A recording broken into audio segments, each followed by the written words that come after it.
Hi guys, in this video we're going to take a look at how you can turn on or turn off announce notifications for the different apps on the iPhone 14 series.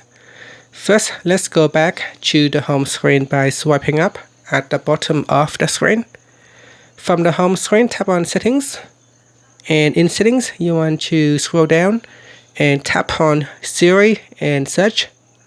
Then we go down and tap on announce notifications. At the top here, tap on announce notifications.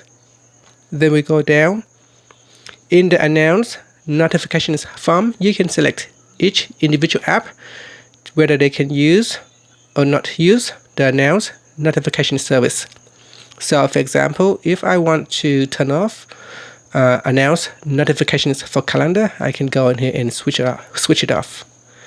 And by default, messages are turned on, and messages and WhatsApp, any other messenger apps might be turned on by default.